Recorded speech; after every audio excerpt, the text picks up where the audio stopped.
Hey guys, and welcome back to the Deep Threats Podcast. We are here live, and it is Thursday afternoon, evening. I don't know. Afternoon, early evening. But as always, we are here talking some football for you guys today. It is mid-season.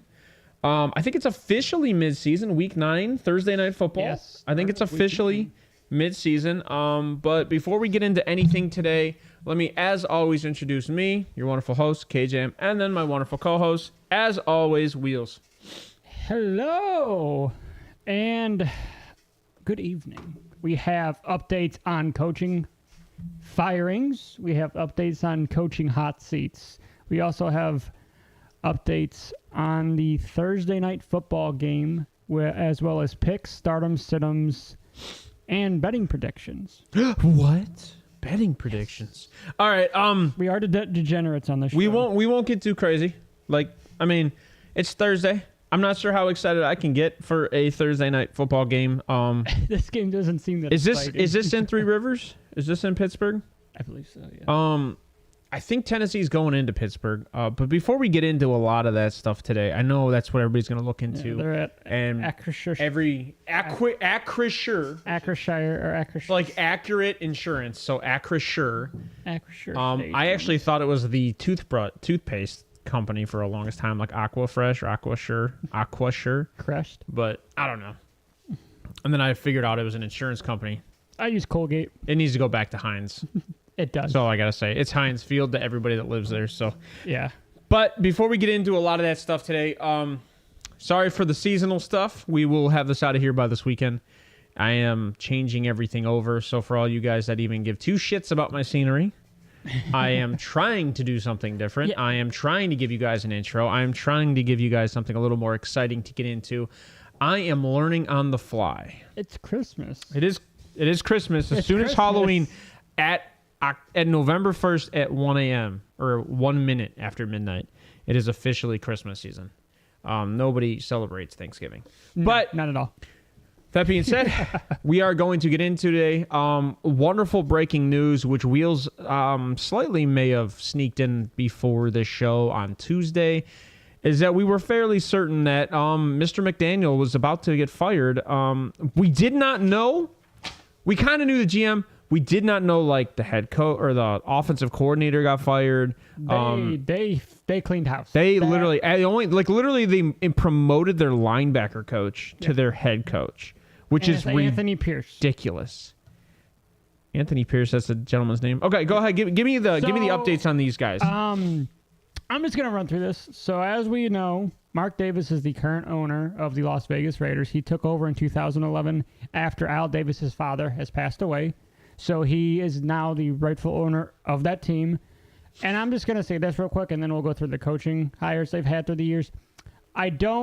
As much as I dislike how Josh McDaniels handled that team offensively and defensively, there has to be a time where the owner and the ownership are held responsible. We've seen it with the Commanders. We've even seen it with the Browns. Those that write the checks are never held responsible. No, but at some point, the fans need to realize, it's not always the coaching. It's who's hiring the coaching. So since Mark Davis took over ownership for the Raiders, these have been his hires and their records. Hugh Jackson in 2011, 8-8, fired after 1 year. Dennis Allen, 2012 to 2014, record 8-28. Oh shit! Tony Sperano, 2014, coached one season, 3-9. 2015 through 2017, Jack Del Rio, 25-23. That was their last time they've made the playoffs. That was when Derek Carr had a MVP style season and got injured. And that was the last time they made the playoffs. And then obviously 18 to 21, you had John Gruden, 22 and 31. To be honest, that looked like they were going in the right direction with Gruden, and then Gruden took all the BS for everything that happened in Washington. Yes. So I don't really blame him for that one. It actually looked like a good hire. It looked like a good front office. But go ahead. And then obviously Josh McDaniels, 22 to half of 23, 9-16. And do you know the last time the Raiders have won a playoff game? I mean, it's got. They won. Didn't they win the wild card game against the Chargers? They won a playoff game. That's not that they made playoffs. The last time they made the playoffs was with Jack Del Rio. No, the last time they made playoffs, wasn't that with the Raiders because they kicked a field goal against the Chargers? Didn't they kick a field goal to win that game? No, No, I think you're wrong. Jack Del Rio. That might be the last time they won a playoff game. No, Jack Del Rio was the last time they made playoffs. They haven't made playoffs with John Gruden or Josh McDaniels. See, I don't know if that's accurate though. The last time the Raiders won a playoff game was 2002. 21 years ago. That's the last time they won a playoff game. Yes. But the last time they made the playoffs was, I believe, with Jack Del Rio. I'm telling you, don't you remember Justin Herbert saying he never wished for a field goal miss? Oh, I think that was 2020. They made the wild card that year, and I think that was the year that Gruden got fired because that team rallied. But it's needless being said, they just made the playoffs. They didn't win a game in the playoffs. They had to win that game to make the playoffs. So I agree with you that it has been a dumpster fire since he's probably taken over that team as the owner. Oh, no, you're right. Yes, Rich. I didn't count. I forgot. I did not count interim head coaches. So, yeah, you're right. Well, that's the year Gruden got fired. Yeah, it was 21. The interim took over. And I'm sorry, it's Antonio Pierce, not Anthony Pierce. Okay. But you said Anthony Pierce. I was like, that doesn't sound right. Antonio Pierce. But the last time they won a playoff game was 0-2. So, I hear a lot of people, obviously, the head coaching and the front office are going to get their gripe of it because they are the ones that draft, but I would like to say that Mark Davis has his hands all over the Raiders. I mean, you can see it. Going from coaching staff, going from draft picks, all over. Speaking of... And how they have fallen over the last 3 to 4 years has been hilarious because you have Derek Carr, who loved that team, who embraced the move, who loved the new city in Las Vegas. The fans loved them. He brought over... Obviously, Devontae Adams, a top 3 wide receiver in the NFL at the time, and I still think he's there. Now Derek Carr is struggling, obviously, with the Saints, but now you're in a situation where you're paying a quarterback nearly $30 million a year for the next 3 years. You're starting Aiden O'Connell, I believe a 5th-round rookie, over him. So the decision-making from the ownership standpoint have been awful since, obviously, Mark Davis has taken over in 2011. And I think something needs to be said about that because a lot of the media don't hold these owners responsible because they don't want to, get on the bad side of the NFL and on the bad side of, the owners. And I really don't care. I mean, we're a smaller podcast. I don't care what they think of us. I'm going to tell the truth. I'm going to tell you guys how I feel it is, and that's how I feel. Mark Davis is an awful owner. I think he's the second worst owner next to the owner. Who was the old owner for Washington? Dan Snyder. I think he is obviously the worst owner because all the suits that went against him. I think a lot of people would disagree with you that the Browns have one of the worst owners in the NFL. They may have one of the worst owners, but Andrew Berry has created one of the best teams. But Andrew Berry isn't the owner, right? No, but the decision making for hiring Andrew Berry is what saves the Browns a little bit. Obviously, the coach. I don't think they're bottom 2. No. No. But I think arguably they're in the 20s. My biggest issue is you haven't won a playoff game in 21 years. You moved to a new stadium. You're supposed to be this big, great brand for Las Vegas, and you have fallen flat on your face since. And I'm going to be honest, I do find it funny because... I love watching the Raiders play, though. They're a great team to watch play. All those guys have heart, but it's just you're seeing Devontae Adams, he's wasting away. Mad Max Crosby, wasting away. Josh Jacobs, wasting away. I mean, Jacoby Myers was a great free agent signing for him. He's performed so well this year. But obviously, I mean, it's just you're starting all over again. You're going into a complete rebuild. I think they thought that Jimmy Garoppolo was going to come in and outside of injury, which he hasn't played like he was supposed to be paid for outside of the injury, right? Like outside, like when you look at what when you look what Shanahan did with Garoppolo, like it was impressive. But a lot of people said it's a quarterback system.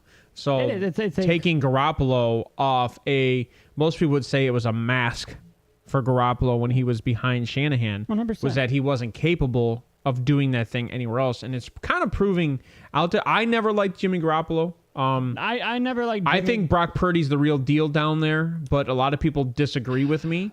But I'll keep it on the Raiders.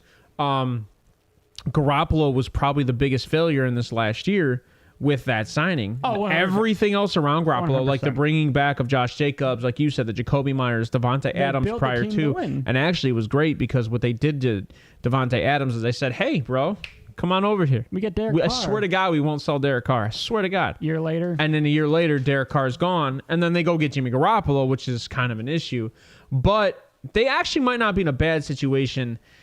Even if they go 5 let's just say they go 5-12, or let's say they go 7 and 10. So you still possibly could draft a quarterback in this draft. And to be honest, I think they're in a great situation this week. And I know it's a little early, but starting Aiden O'Connell against the Giants to see what you have in this guy is a great situation because it's not the greatest defense. It's not the greatest offense. You're not going to be asked to make a lot of plays in this game.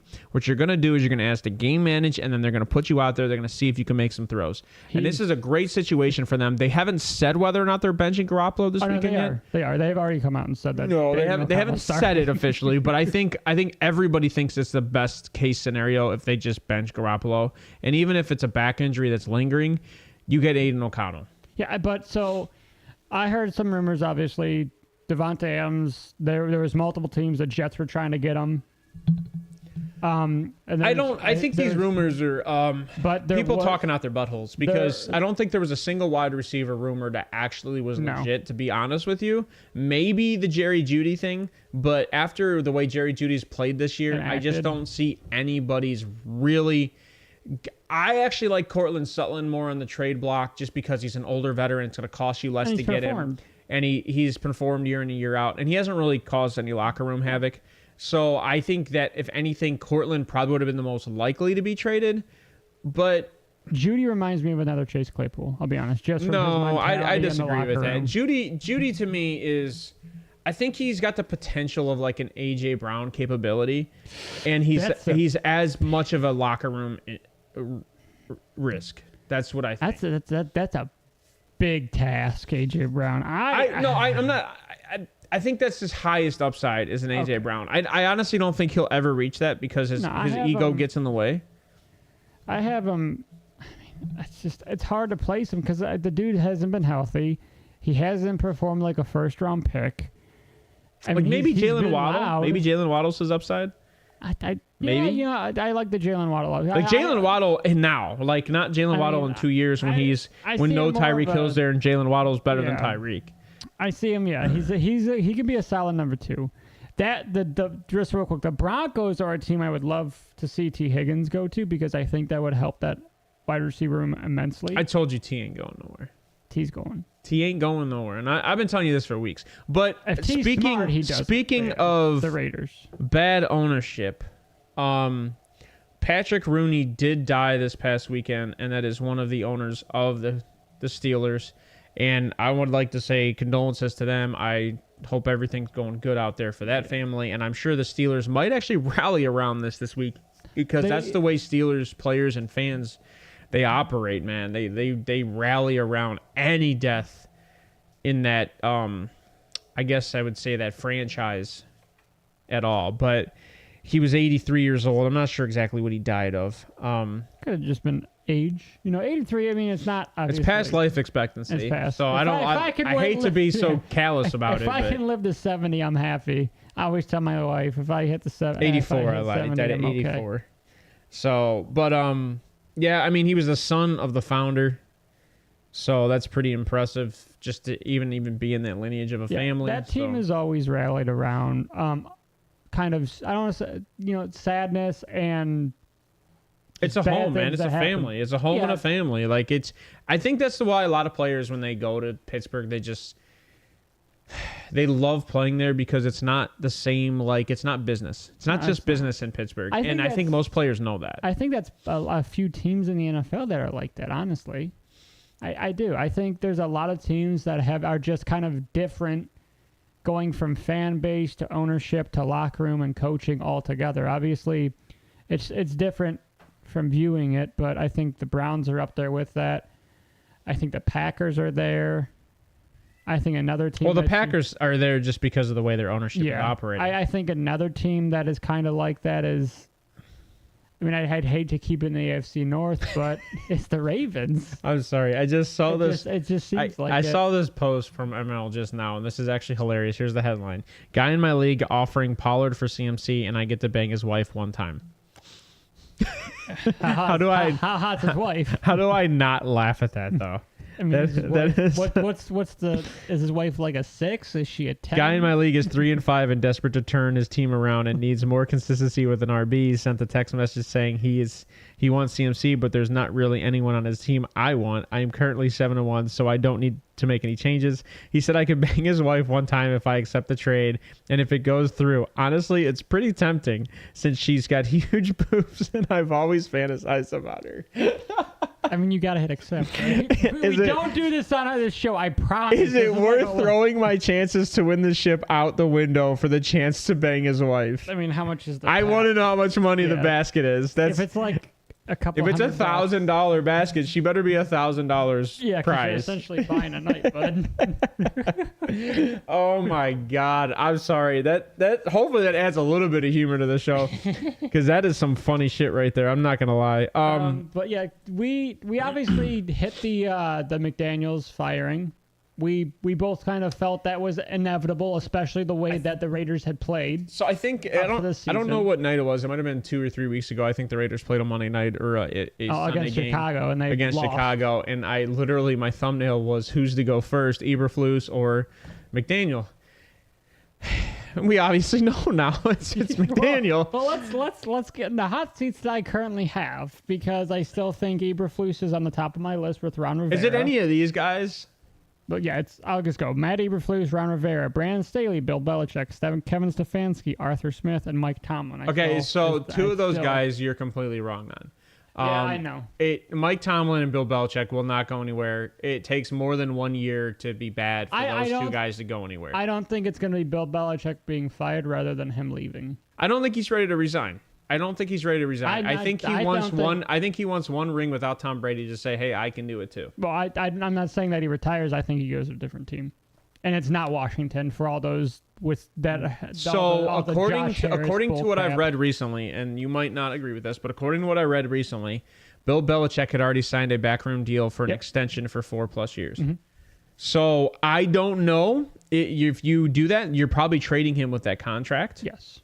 So Also, speaking of contracts, you can come to Cleveland, Bill, and recoup everything you did to Cleveland. I wouldn't mind that. Also, speaking of contracts, the Raiders, one last little stab for you. The Raiders are now currently paying John Gruden $80 million total. Oh yeah, they just for Josh McDaniels, they $40 million to fire him. Yeah, they're paying $80 million to both coaches. What was it last year? Like it was, I guess, in coaches that weren't coaching in the NFL, it was somehow like $500 million.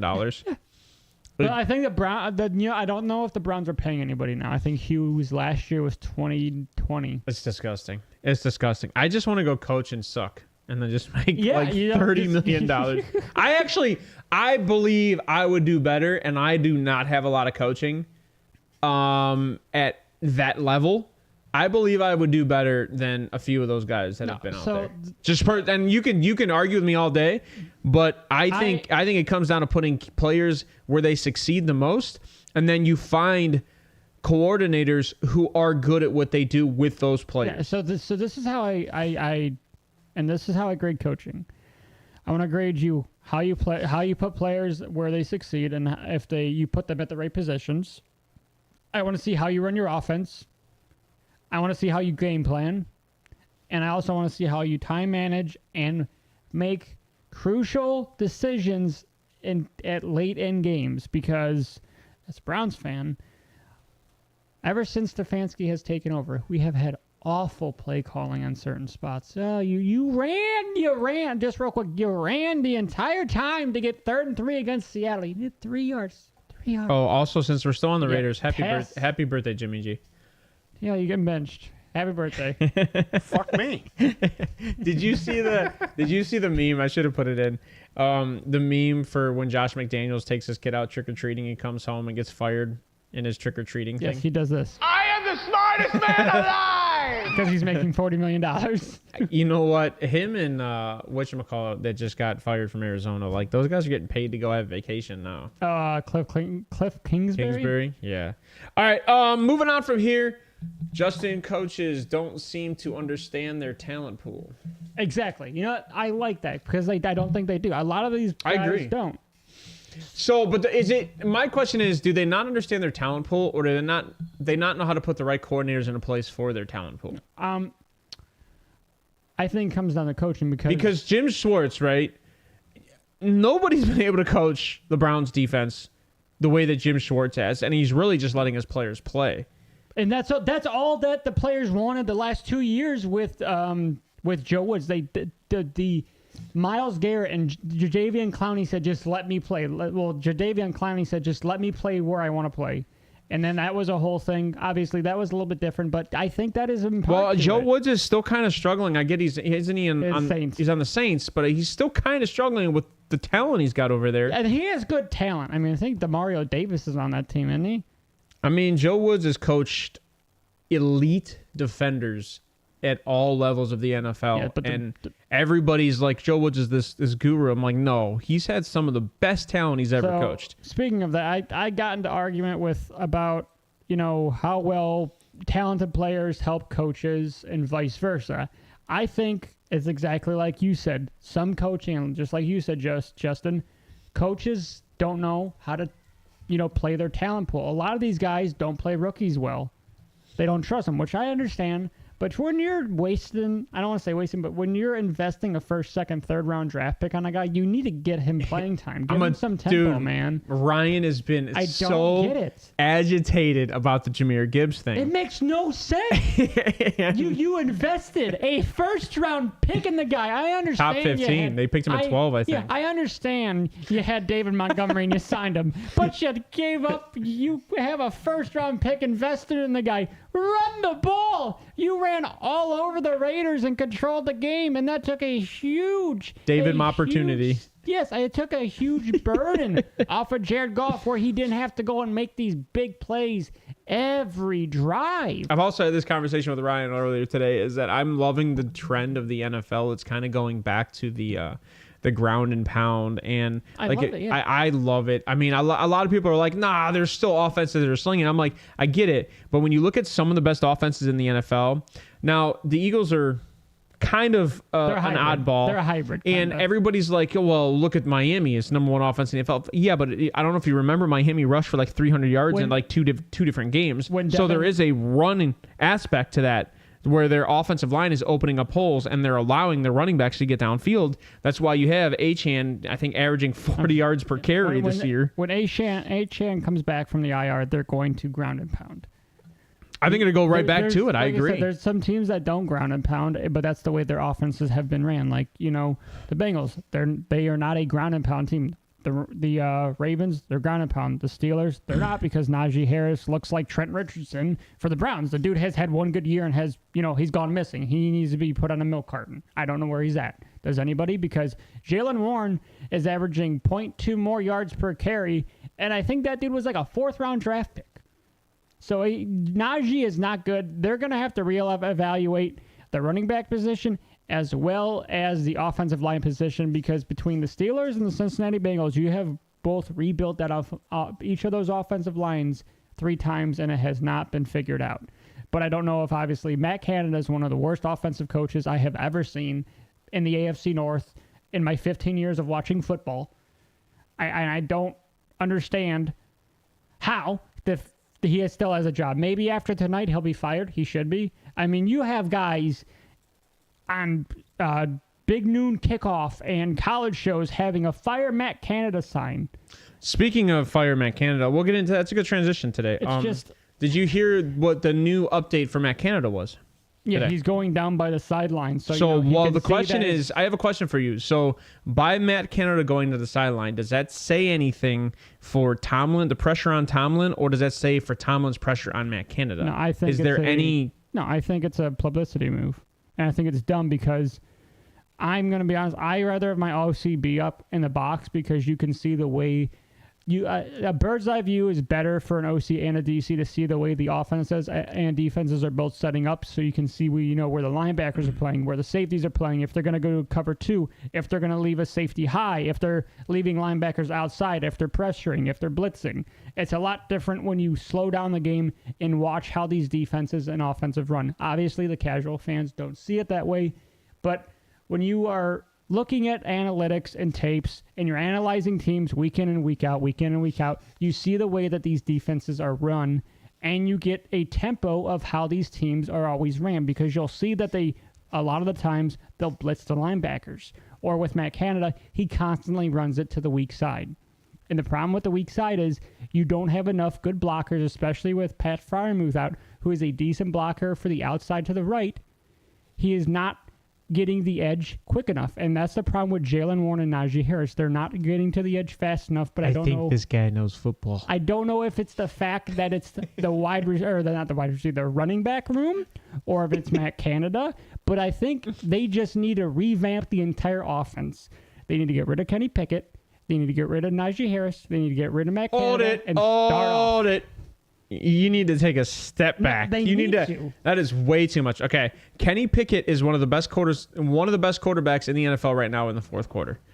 I love Kenny Pickett. Okay, so getting rid of a guy who has somewhat of talent, right? We just had a conversation that coaches don't know what to do with talent. He has talent, 100%. Okay, so to get rid of a guy that has talent and just start all over is a lot harder than just finding a new OC, right? I mean, we're seeing that with the Raiders, right? Right. So, I mean, even the Browns, like, I don't just get rid of Myles Garrett, Denzel Ward, and all them people and go, hey, let me go get it. Let me fire all those guys because Joe Wood should have stayed. It's those guys that's the problem, right? I think that they're being too... And I'm not trying to knock Canada, right? Because I think Canada is trying to implement something, but I think it's stupid, like you said, because Broderick Jones on the left side isn't doing it, right? No. And I think Chris Moore or Dan Moore, whatever the hell the other left tackle's name, he's also struggling at that position. Yes. So I agree with you. Running to the weak side doesn't make sense because you also have Darnell Washington, who's probably a better blocker than Freiermuth, and he's setting up on the strong side.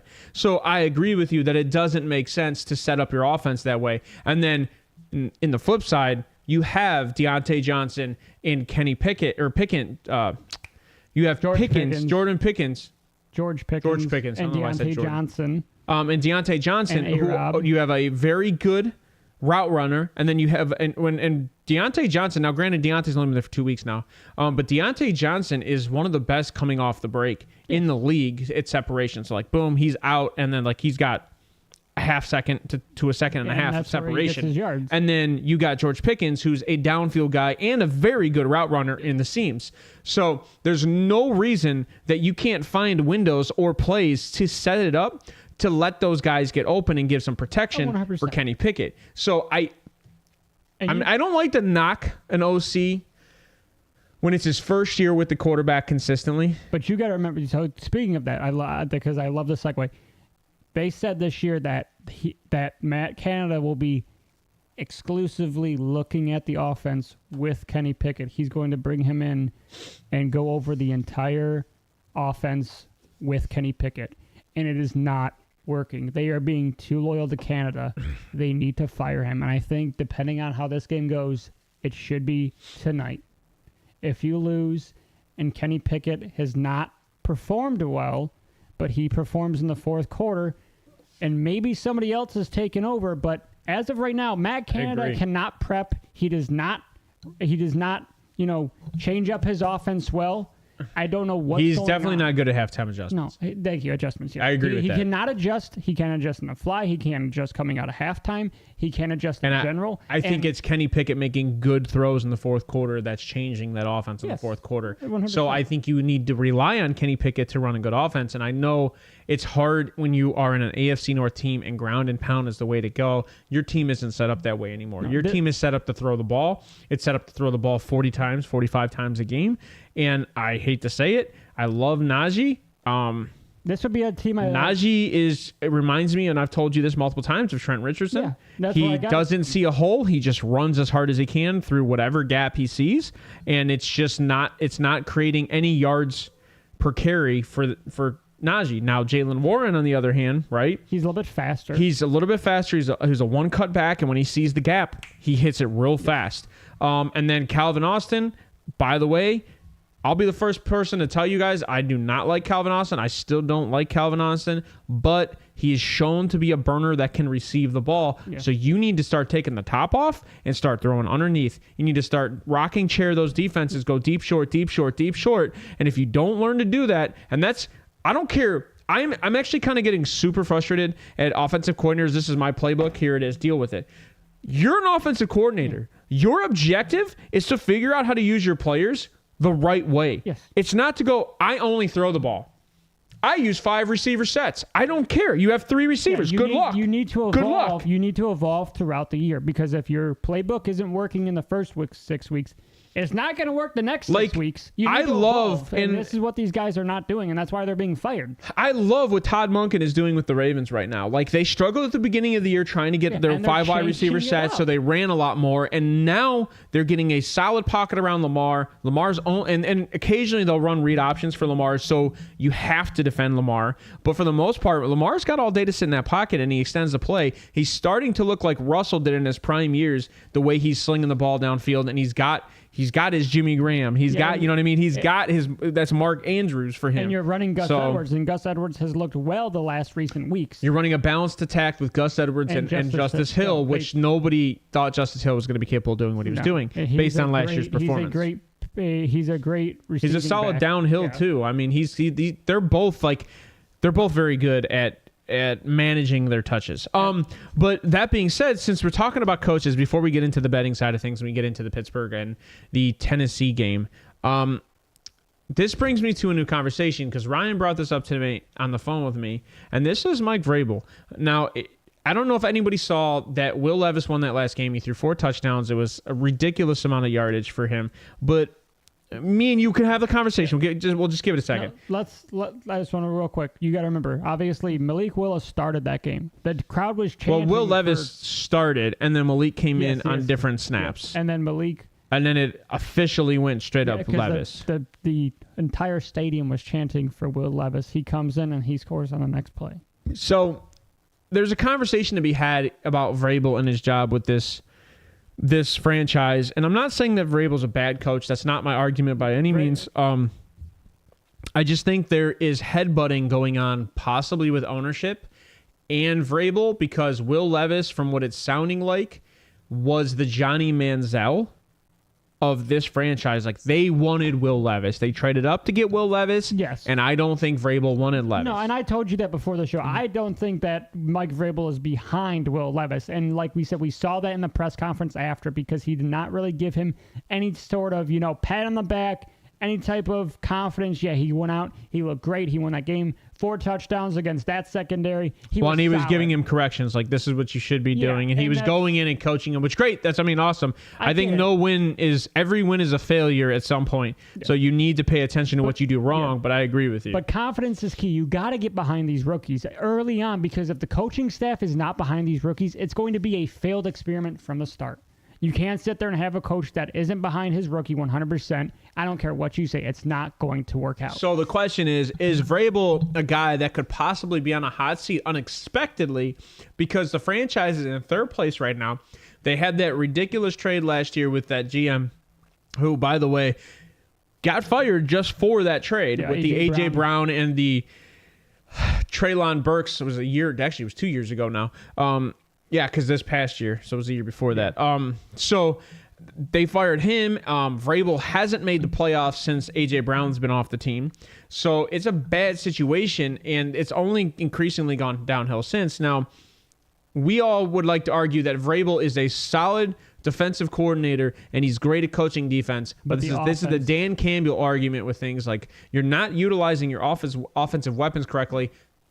And we can argue whatever offensive weapons you have, because you have 2 now. You have D-Hop and you have Derrick Henry, and you really have a talent in Tyjae Spears. We've seen that. I think you have some talent in Chig. I do think you have some talent in Chig. They're actually using Chig, I think, good. I just don't think they have a guy to throw the ball to Chig, because Chig is more like an Irv Smith. He's more of like a Kyle Pitts. Yes. Like, he's more of a slot receiver he's bigger than Kyle Pitts. But he's not good against linebackers. Yeah. He gets pushed off his route. Yeah. So I think that it's just utilizing correctly there. Yeah, and I think that I hate to say it this early on, but the Treylon Burks experiment, I think that is done. I think Nick Westbrook is is your number 2 right now because he has performed year in and year out. Even when A.J. Brown was there, with A.J. Brown gone. Corey Davis, A.J. Corey Brown, Davis. Westbrook Akine always stepped up. I don't know whether they got rid of Corey Davis. He was a good... Well, obviously they got rid of him, and then they got assets for him, and then the Jets, before the season even started, Corey Davis retired. Yeah. So I don't know. So it's a very weird situation for Corey Davis. He only played one season on the Jets. He retired at like 27 years old, man. And I would love to see who's drafting for them because if you have a defensive coordinator drafting offensive pieces, that's another thing that's just not going to work out because you're not looking at that side of the ball. Yes, you're a head coach in the NFL, but you specialize in one side. And we have seen that with obviously the Bill Belichick aspect. He drafts some great defensive players, but the last good offensive player he's really drafted and has, I think, made a Pro Bowl was Gronkowski. They don't usually draft offensive weapons. He's a trench guy. Yeah, but there is one thing. Bill Belichick is awesome. He is a great, he is a wizard in free agency. He gets the most out of guys. And he'll trade guys. That's why, that's the trade-off you're going to have. I mean, look at what he's doing with, was it J.C. Johnson or what J.C. Jackson? J.C. Jackson, the corner Jackson, that he just got back for pennies on the dollar. I think he got like 6th-round draft and pick. I think he had an interception his first game back. Like, he looks great. So, and like you said, they struggle early on in the season and they start to pick it up. The problem is... This is when the Patriots will pick it up. The problem is that there's a lot of other things going on that Patriots offense. That whole division. Bill O'Brien is looking like a bust coach in the NFL. Between what he did to the Houston Texans and then coming back and going to the Patriots, he looks like he should have stayed in college. So Bill O'Brien is struggling in the NFL. That actually, I could see that changing up again. Is that whole OC-DC thing again on the Patriots. So that's some coaching that we could probably pay attention to that's going to change. I think that's all I want to get into when it comes to coaching, right? Yeah, that's my wife. Oh, the pumpkins are so cute. Thank you. She's a Halloween person. But yeah, you know what? Let's get into the Thursday night game, obviously, why we're here. We'll get into this. I have the stats, obviously, for defense, offense, and turnovers. Well, let me go into the betting lines real quick, and then let's have some conversations. So Pittsburgh is favored. It is now 3. It was, I think, 2.5 the other day when we were talking about it. 36 it is now and a half. 3 at home. And 36.5 is the line. So how do you feel about these teams? And you give me your thought process. So both these teams have played in bad weather their entire careers. Will Levis, he went to Duke? No. Kentucky. Okay, so it was a blue team. That's why it hurt my head. I was like, wait a minute, no. I'm thinking. Yeah, Kentucky. You see the smoke? He went to a basketball team. Either way, you're right. But yes, he went to Kentucky. So both these guys have played, quarterback-wise, have played in rough weather. It's going to be cold tonight, a little chilly. I'm not seeing any rain in the forecast. But as of right now, I would not touch Kenny Pickett with any player props. I don't touch Najee Harris with player props, but I would touch Derrick Henry. I do think Derrick Henry gets 65 or more rushing yards. I'm not exactly sure what the over-under is on that. It's funny that you say that because I like both Derrick Henry and Tajay.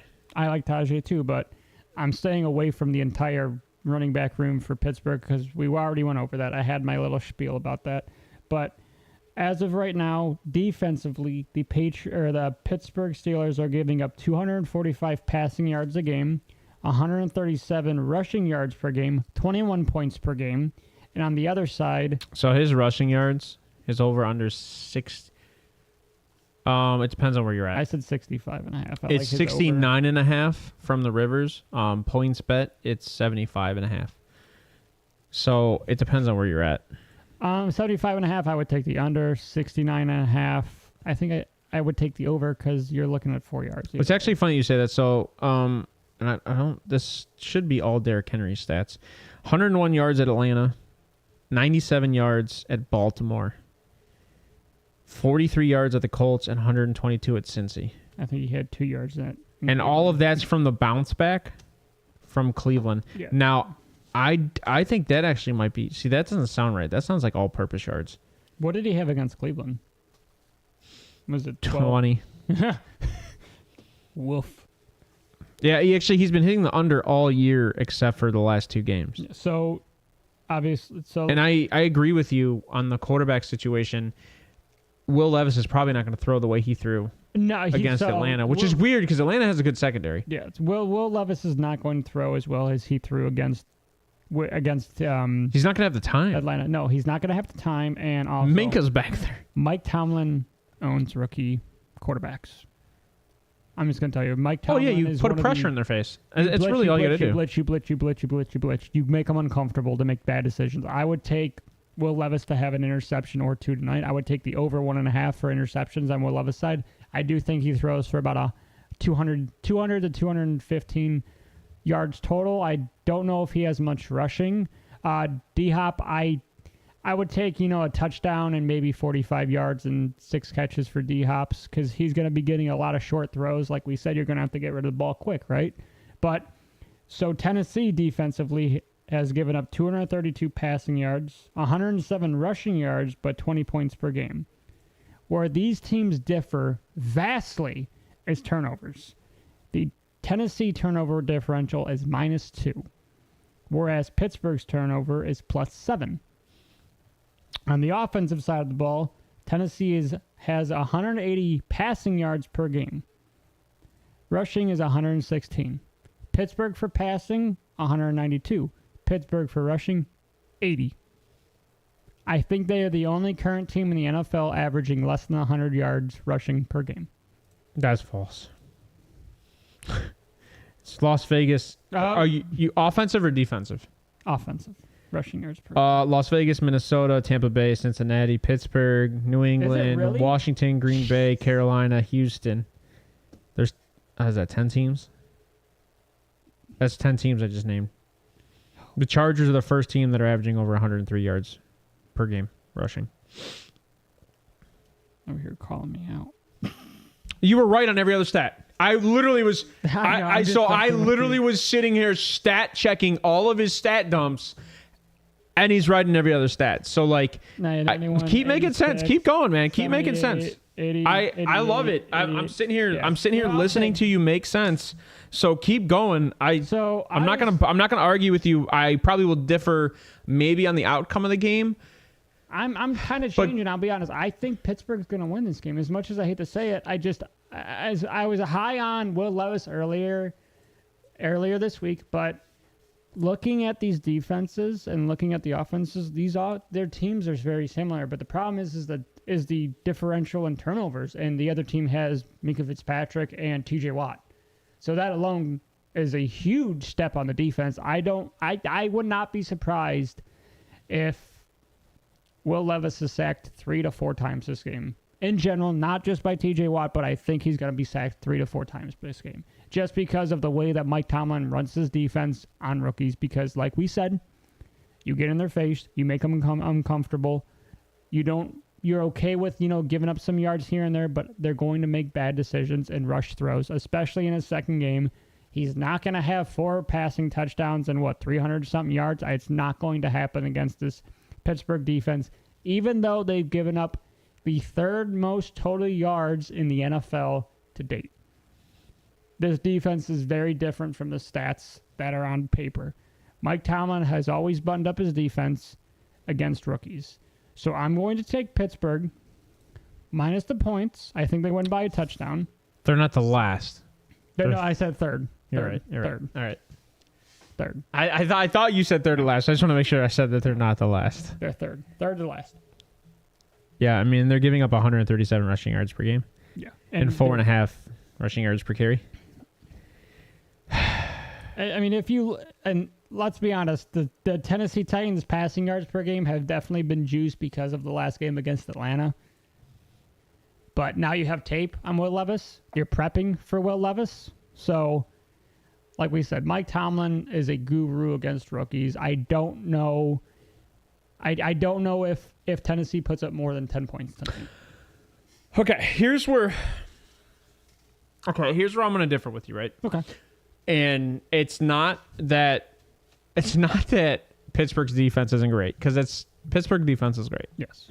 On paper, it doesn't look like it, but I think there's the things to keep kind of understanding.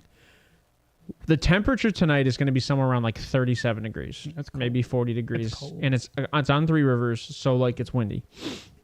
Now, you're dealing with a knee issue with Kenny Pickett. Yes. So mobility is probably going to be a factor. We already know that offensive line's fairly bad. So unless they can get the run game going, which They're good. 80 yards per game. it's not good, right? Yeah. So unless you can get the run game 80 going, yards a game. you're going to struggle, which means you need to get Jalen Warren active quick. And you need to do checkdowns with Jalen Warren. You need to do screens with Calvin Austin. Now, what I will say is that unless Matt Canada figures his crap out with getting the ball to his playmakers, I don't see a chance unless that defense does what they've been doing all season. I think that's what's and gonna that's happen. taking the ball away.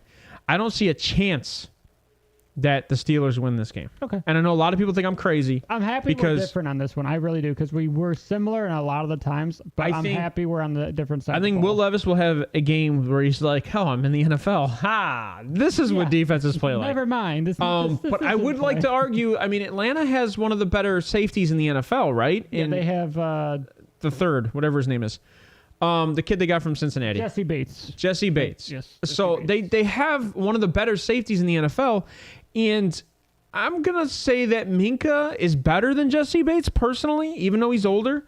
I'm gonna say Minka's better at Jesse Bates at reading the ball. So when it comes down to this situation, I think that if Will Levis does what he did last week, they're gonna struggle. Now, Will Levis he was critical in decision making, and he hit his open guy quick. He's got an arm, and D-Hop can catch. So D-Hop, you throw a 100-mile-an-hour ball at D-Hop, he's gonna catch it. Oh, yeah, so I'm going to be honest. You're going to have a hard time overthrowing D-Hop. Or underthrowing D-Hop, for a matter of fact, because he looked good. And I think they're playing for something in Tennessee. The division's struggling.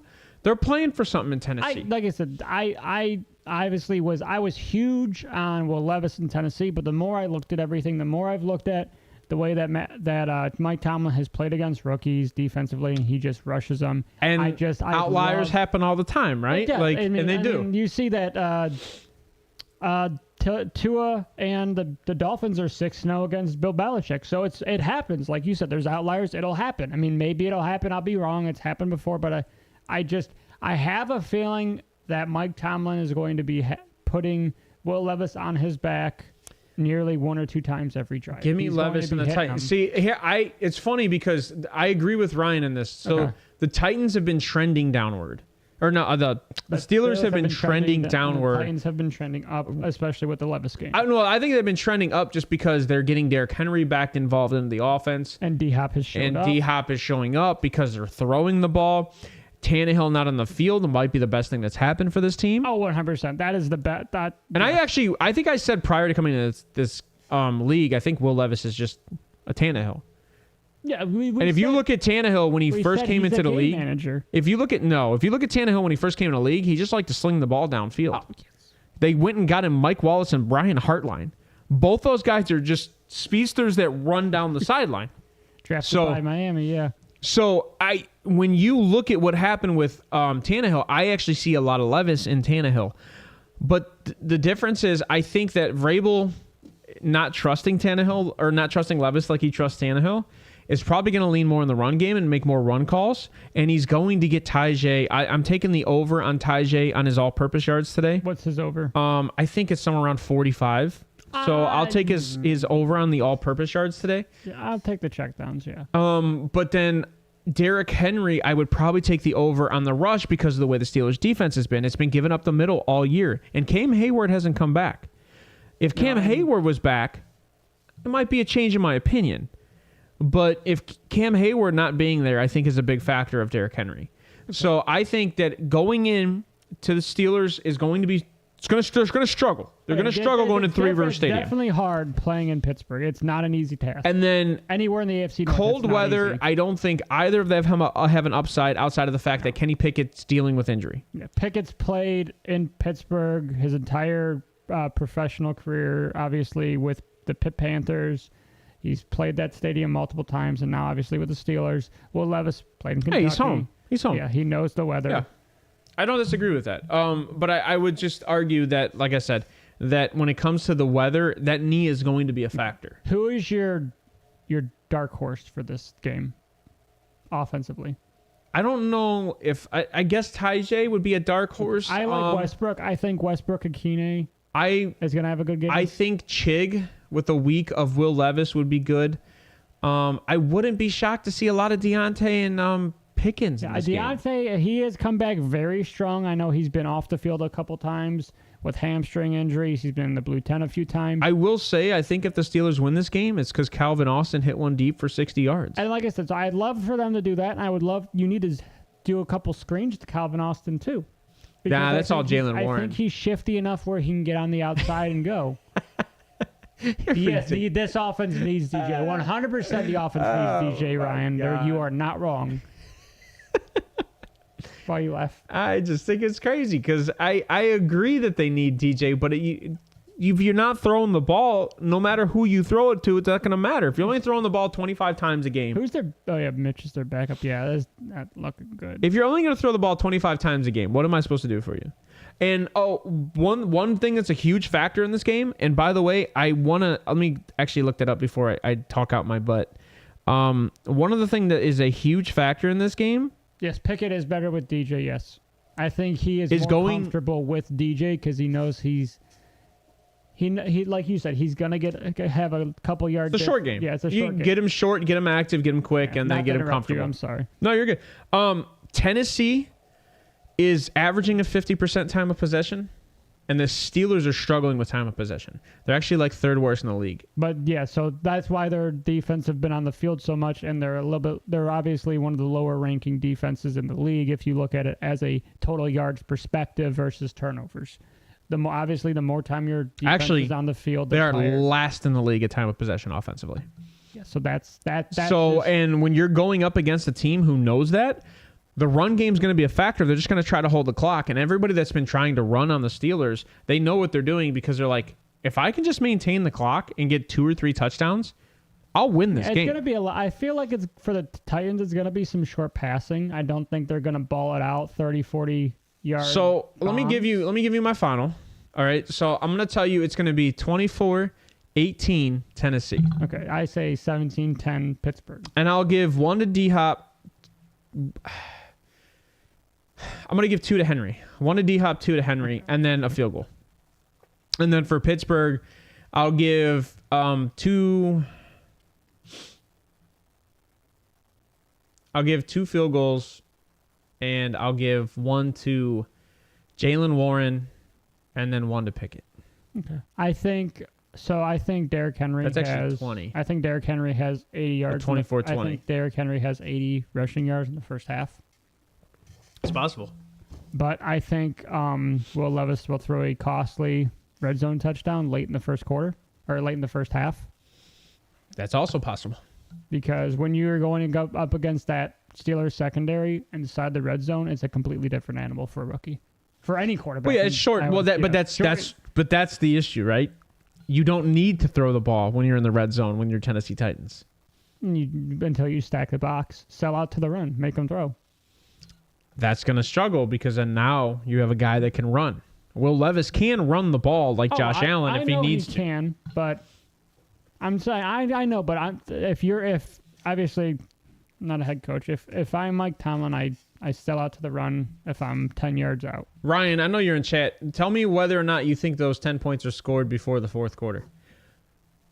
I don't think... If those 10 points are scored before the fourth quarter and Pickett's still active, there will be 17 points. Okay.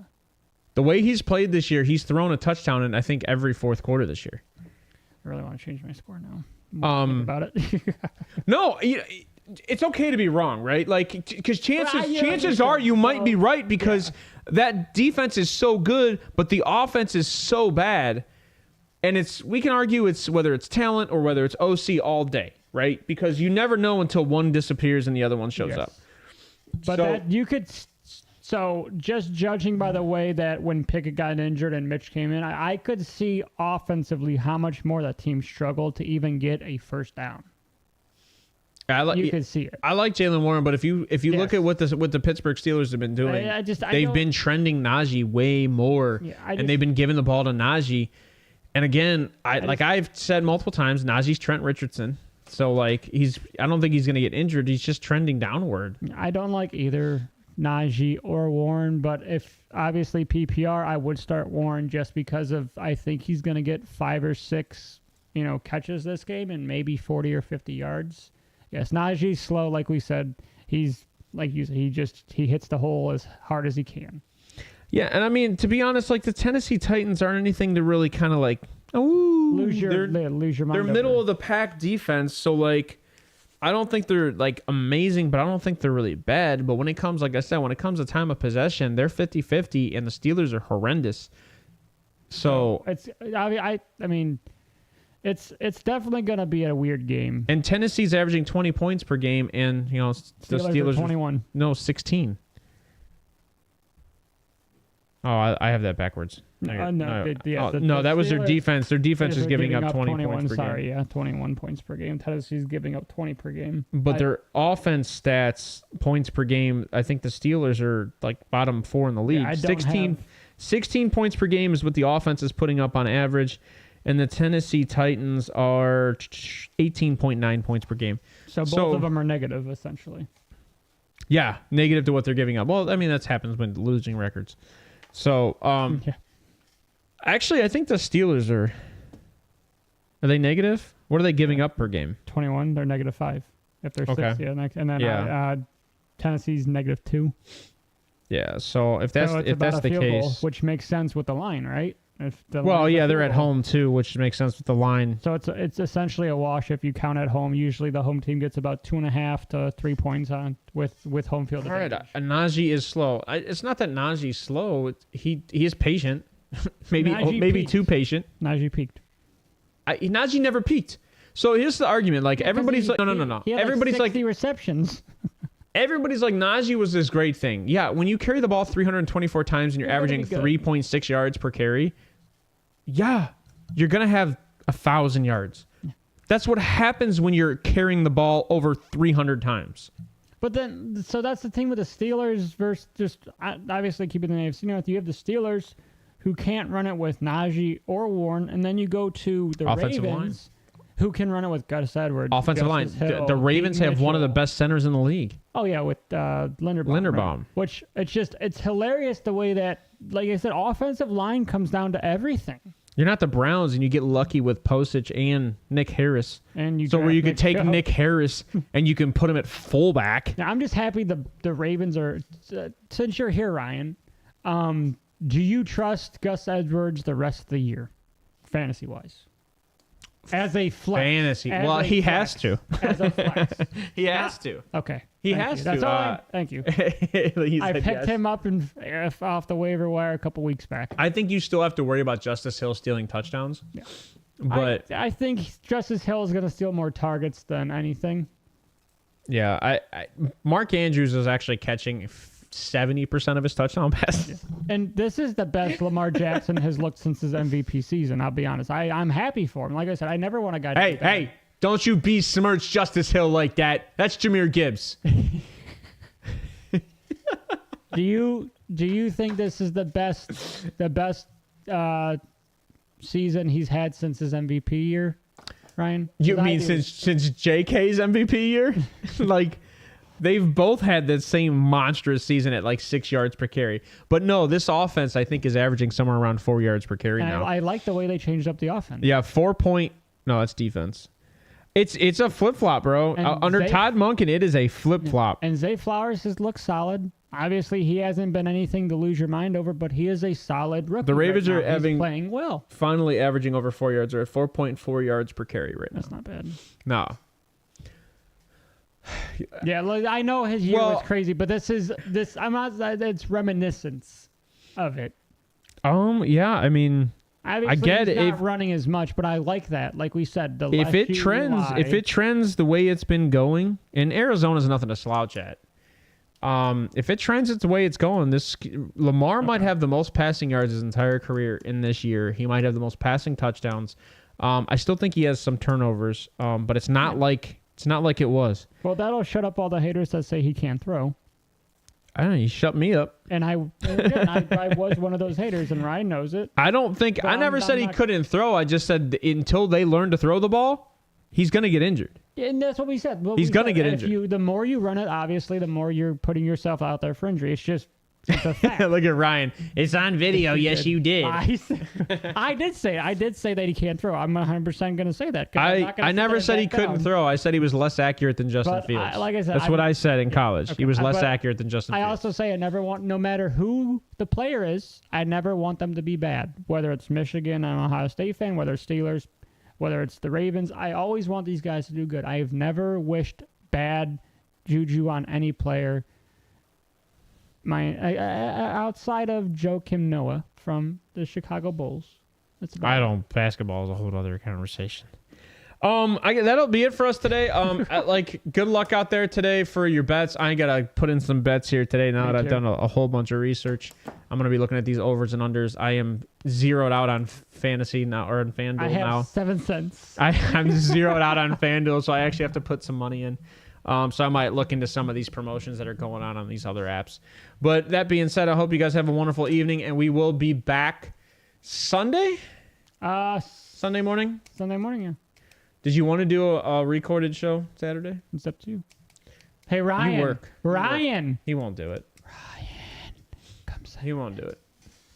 All right, we'll see you guys Sunday morning. It is an early Sunday morning game. You have, again, the 9:30 Germany game going on, the Kansas City Chiefs versus the Miami Dolphins. So we will be here early Sunday morning, probably be live about 7:30. Okay. So you guys take it easy and have a wonderful day. Adios, Ellie, and adios, Ryan, and all you guys in the chat. We appreciate you guys being here. Thank you. Peace out. Later.